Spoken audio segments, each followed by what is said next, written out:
On était 17 hommes là-dedans, on dormait par terre. Ils appellent ça le camping. Des petits matelas minces, pas d'oreiller, une couverte, un drap.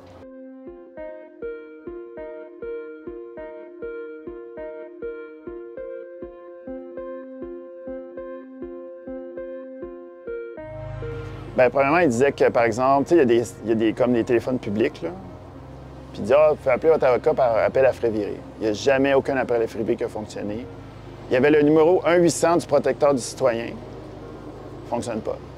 Ça va être, je vais faire une plainte au protecteur du citoyen. Ça. Les gardiens, ils passent, ils font, hey, je vais pas appeler mon avocate. Parfait, je te reviens. Ils ne revenaient jamais. Ça, on a un premier appel avec l'avocate. Normalement, elle dit, bien, là, je vais négocier avec la couronne votre libération. Habituellement, dans tous les cas passés, on est libéré en quelques heures. Ils ne peuvent pas nous garder en centre de détention policier plus que 24 heures, donc ça veut dire qu'on est transféré dans une prison provinciale.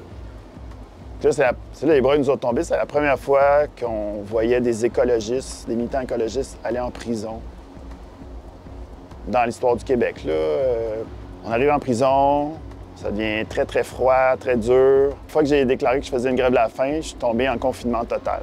Là, la torture commence. Puis c'est pas torture psychologique commence. Puis je dirais pas torture physique, mais maltraitance physique commence. Vraiment. Pas sortir, pas le droit de visite. J'étais dans une camisole qui descendait à mes cuisses. J'étais tout nu en dessous. Puis j'avais une couverte de déménagement, tu sais, l'espèce de couverte bleue. Puis un petit matelas. Caméra sur moi 24 heures sur 24. Même la nuit, la lumière s'allumait une fois par heure pour surveiller les choses. Officiellement, il y avait des infirmières qui étaient supposées m'examiner à chaque jour. Puis les seuls infirmières que j'ai vus, c'était à travers la porte qui me disaient « Es-tu correct? Oui. Tu vas-tu manger? Non. » Puis ils partaient. C'est le seul suivi médical que j'ai eu. Je leur ai répété maintes et maintes fois que j'étais non-violent, je n'étais pas suicidaire, que je faisais juste une action politique. Il ne faut pas oublier que nous, on était innocents, là. Notre procès, c'est dans un an. Tu sais, je veux dire, c'est une chose de... Tu sais, comme activiste, je fais face à mes responsabilités.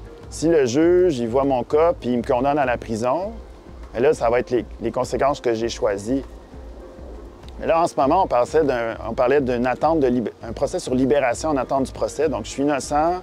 Le juge, il a mentionné que c'était exagéré, qu'il était désolé que je sois en prison, que ça n'aurait pas dû arriver.